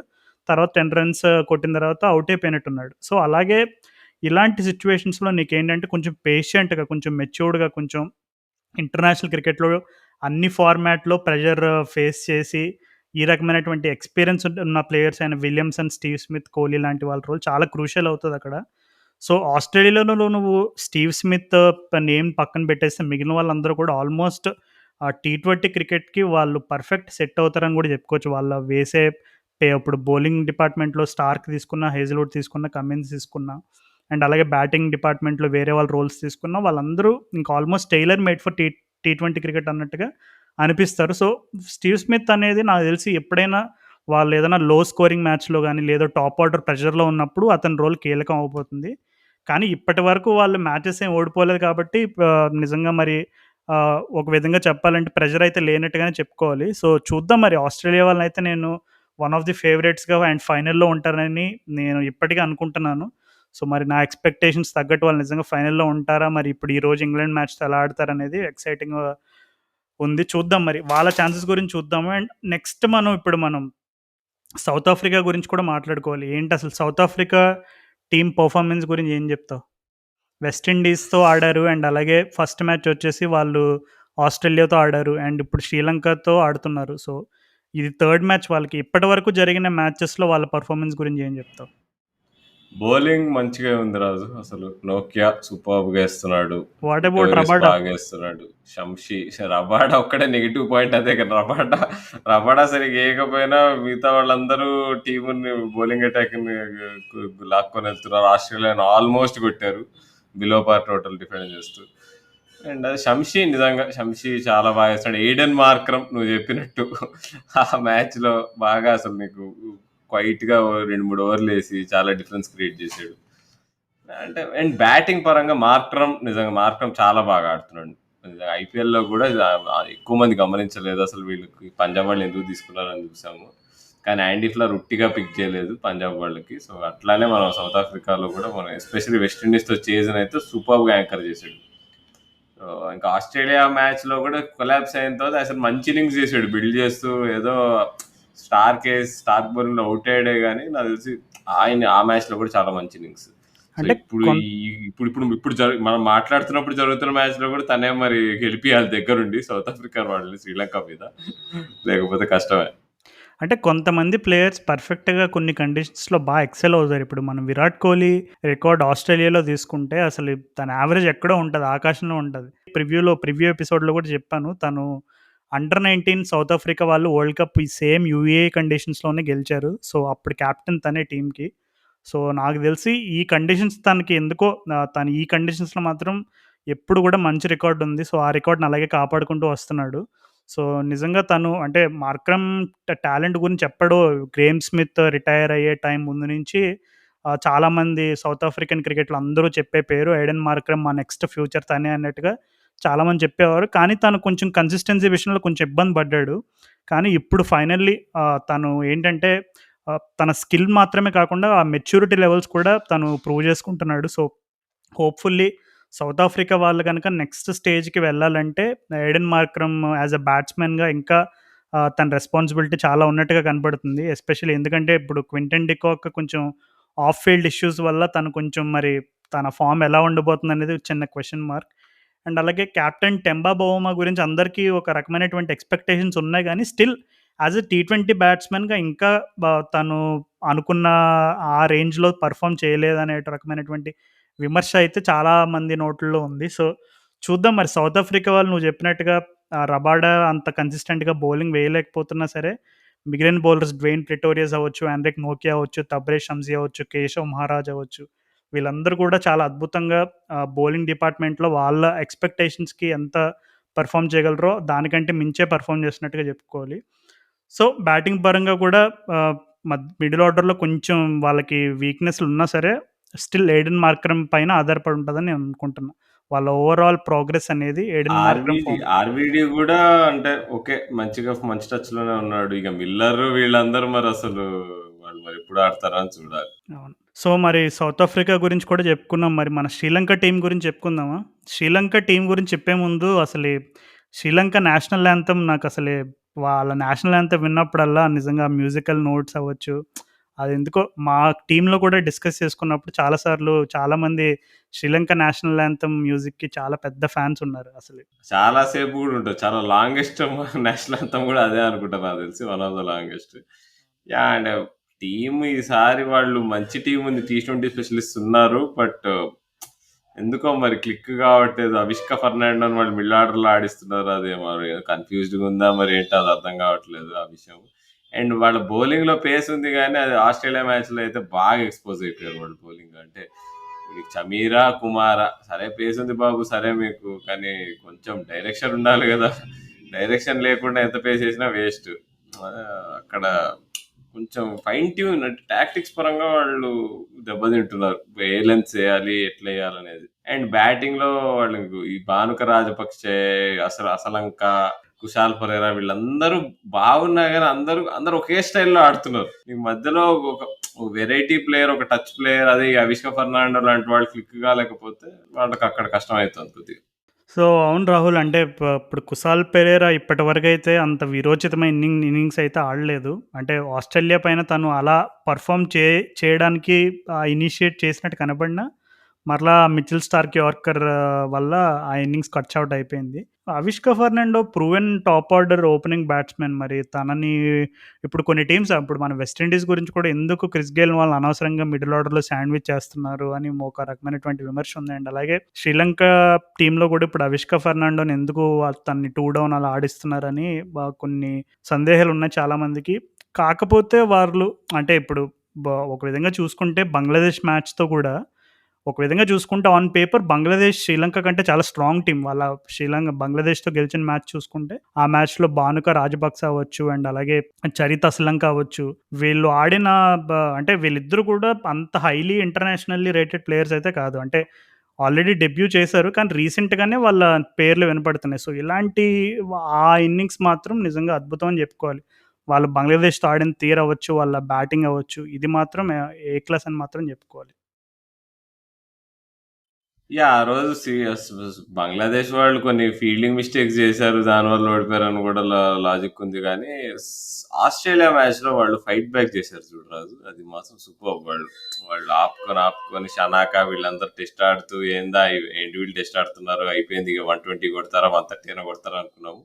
స్టాయినిస్‌ని బాగా టార్గెట్ చేశారు. అంటే వాళ్ళు కొంచెం దే హావ్ స్మార్ట్‌నెస్ కొద్దిగా. కానీ అది నీకు ఈ కుశాల్ పరేరా లాంటి వాళ్ళు వీళ్ళు కొంచెం ఈ మానక రాజపక్ష వీళ్ళు కొంచెం కన్సిస్టెన్సీ ఉంటే బాగుంటుందని అందరం కోరుకుంటాం. అదే సో అంటే దే స్టిల్ హ్యావ్ రా materials. Hasaranga champion T20 player, ఒక రకంగా బౌలింగ్ ఆల్రౌండర్ అని చెప్పేయచ్చు. చమీరా కొద్దిగా లెంత్ మిస్ అవుతున్నాడు. కుమారాకు పేస్ ఉంది కొద్దిగా, మరి కరెక్ట్ లెంత్ వేస్తే డేంజరస్ బౌలర్. సో అంటే ఇంకా అంటే ఆ గ్రూప్ ఆఫ్ డెత్ లో అన్ని ఇప్పుడు శ్రీలంక అయినా, వెస్ట్ ఇండీస్ అయినా, సౌత్ ఆఫ్రికా అయినా కొంచెం వీళ్ళంతా ముగ్గురు ఈ మూడు టీంలు కొద్దిగా ఒకే పడవలో ప్రయాణిస్తున్నాయని అనిపిస్తుంది. ఈ వెస్ట్ ఇండీస్ వాళ్ళు of course they are kings కాబట్టి వాళ్ళే ఆ పడవ నుంచి దూకి సెమీఫైనల్ పోతారేమో. ఇంకో టీం వచ్చేసి ఇక ఇంగ్లాండ్, ఆస్ట్రేలియా ఇవి రెండు ఉన్నాయి. ఇంగ్లాండ్ అయితే పక్కా వెళ్తుంది. మరి వాళ్ళతో పాటు ఎవరు పోతారనేది పెద్ద క్వశ్చన్. అవును రాహుల్. సో, ఏషియా నుంచి మనం బంగ్లాదేశ్ టీమ్ పైన కూడా ఒక రకంగా ఎక్స్‌పెక్టేషన్ పెట్టుకున్నాం గానీ, పాపం బంగ్లాదేశ్ వాళ్ళు 3కి 3 మ్యాచ్‌లు ఓడిపోయారు. సో, వాళ్ళు దాదాపు నిన్న నిష్క్రమించినట్టే. ముషి అన్న మరి ఏందది ఆ షాట్ ఏంది నిన్న? అంటే గమ్మున వాళ్ళ ఈజీగా రన్ బాల్ ఈక్వేషన్ మంచిగా అయిపోగొట్టకుండా మ్యాచ్ ఏదో చేసి ఏదో ఔట్ అయ్యి. ఈ బంగ్లాదేశ్ ఫ్యాన్స్ కి పెద్ద ఫ్రస్ట్రేషన్ ముషిబాయే అసలు. అవును. సో, బంగ్లాదేశ్ టీమ్ కూడా పాపం అంటే వాళ్ళ ఫ్యాన్స్ ఎక్స్‌పెక్టేషన్స్ కూడా రీచ్ అవ్వలేకపోయారు. ఎందుకంటే వాళ్ళు అట్‌లీస్ట్ శ్రీలంకతో గెలుస్తారని చాలామంది అనుకున్నారు. నిన్న కూడా గెలవాల్సిన మ్యాచ్ ఓడిపోయారు వాళ్ళు. ఇంగ్లాండ్‌తో అంటే నాగిన్ సరే డాన్స్ చేద్దాం అనుకున్నారు పాపం హ్మ్. అంతా. ఇప్పుడు ఇంగ్లాండ్‌తో అంటే సరే వన్ సైడెడ్ మ్యాచ్ అయిపోయింది. వాళ్ళు ఫస్ట్ బ్యాటింగ్ అయ్యి తర్వాత పెద్ద స్కోర్ కొట్టలేకపోయారు. అండ్ కామికల్‌గా రన్ ఔట్‌లయ్యారు. ఇవన్నీ చూసాం. కానీ మిగిలిన 2 మ్యాచెస్ ఇప్పుడు శ్రీలంక మ్యాచ్ తీసుకున్నా అండ్ అలాగే వెస్టిండీస్‌తో మ్యాచ్ తీసుకున్నా వాళ్ళు ఈజీగా గెలవాల్సిన మ్యాచెస్ అవి. ఓడిపోయారు. సో, బంగ్లాదేశ్ ఫ్యాన్స్ మాత్రం చాలా డిసప్పాయింటెడ్ ఉంటారు ఆ విషయంలో. సో, ఓవరాల్‌గా ఇప్పటి వరకు జరిగిన మ్యాచెస్ అన్నీ చూసుకుంటే మనం దాదాపుగా నిష్క్రమించడానికి దగ్గరగా ఉన్న టీమ్స్ ఏవని చూసుకుంటే మనం ఈ గ్రూప్‌లోంచి వచ్చేసి బంగ్లాదేశ్ అని చెప్పుకోవచ్చు. ఆ గ్రూప్‌లోంచి స్కాట్లాండ్ అని చెప్పుకోవచ్చు. సో, చూద్దాం మరి ఇప్పటికైతే ఇంకా వైడ్ ఓపెన్ ఉంది. అందరికీ అవకాశాలు పుష్కలంగా ఉన్నాయి. సో, నేను ఇప్పటికి నా ప్రిడిక్షన్ సేమ్ అదే పెట్టుకుంటున్నాను. ఇండియా, ఆస్ట్రేలియా ఫైనల్‌లో చూస్తానని. నువ్వేమో మరి ఇంగ్లాండ్, వెస్ట్ ఇండీస్ అన్నావు. సో, చూద్దాం మరి ఇంకా ఈ వీక్‌లో మనకి ఏ రకమైన ఆ వెస్ట్ ఇండీస్ అనేది కొంచెం వీక్ అయింది. ఇంగ్లాండే ఫైనల్ పోతదని ఇప్పుడు ఇంకా ఉంది గానీ, ఆ వెస్ట్ ఇండీస్ బదులు మేబీ ఆస్ట్రేలియా రావచ్చా? లేదా మరి పాకిస్తాన్ వాళ్ళు నన్నడిగితే హానెస్ట్‌గా సెమీఫైనల్‌లో ఆగిపోతారు. నేను అనుకుంటున్నా. చూద్దాం. అంటే మరి పాకిస్తాన్ టీమ్‌లో మనం డిస్కస్ చేసుకున్నట్టుగానే కొన్ని కొన్ని ఏరియాస్ ఉన్నాయి ఎక్స్‌ప్లోర్ చేయగలిగేటువంటివి. సో, మరి వాళ్ళకి సెమీఫైనల్‌లో ఉండే అపోనెంట్‌ని బట్టి కూడా ఆధారపడి ఉంటది. నిజంగా ఆ వీక్‌నెస్‌ని ఎక్స్‌ప్లోర్ చేయగలిగే డెప్త్ అపోజిట్ టీమ్‌లో ఉందా లేదా అనేది మనం ఆ స్టేజెస్‌కి వెళ్ళినప్పుడు మాట్లాడుకోవచ్చు బహుశా. సో, చూద్దాం మరి. షార్జాలో అయితే మ్యాచెస్ అన్నీ కొంచెం ఇంకా అలాగే స్లోగా, బోరింగ్‌గా సాగుతున్నాయి. అంటే లో స్కోరింగ్ థ్రిల్లర్స్ అని చాలామంది చాలా ఎక్సైటింగ్‌గా ఆ పదం వాడి చెప్తూ ఉంటారు గానీ, నాకెందుకో షార్జాలో మ్యాచ్ చూడాలంటేనే తలనొప్పొచ్చేస్తుంది ఒకలాగా చెప్పాలంటే సీరియస్‌గా. సరే. ఓకే. మరి చూద్దాం మరి అయితే. సో, ఇంకా రసవత్తరంగా అవ్వబోతోంది అసలు ఈ టీ20 వరల్డ్ కప్ అసలు. సో, మళ్ళీ వచ్చే వారం కలుద్దాం. ఆ టైంకి మన ఇండియా టీమ్ జాతకం నాకు తెలిసి బయటపడిపోతది. న్యూజిలాండ్ మ్యాచ్ అయిపోతది. ఇంకా ఆఫ్ఘనిస్తాన్ మ్యాచ్ అయిపోతది. సో, ఒకవేళ ఈ ఈ 2 మ్యాచ్‌ల్లో ఒకటి ఓడిపోయినా గానీ ఇక మన ఛాన్సెస్ తగ్గిపోయినట్టే అర్థం. అండ్ నా నా సపోర్ట్ మాత్రం ఆఫ్ఘనిస్తాన్‌కెళ్ళిపోతది తర్వాత. So, yeah! See you next time. అంతవరకు చూస్తూనే ఉండండి టీ20 వరల్డ్ కప్. నేను cricket Rahul signing off with Raj.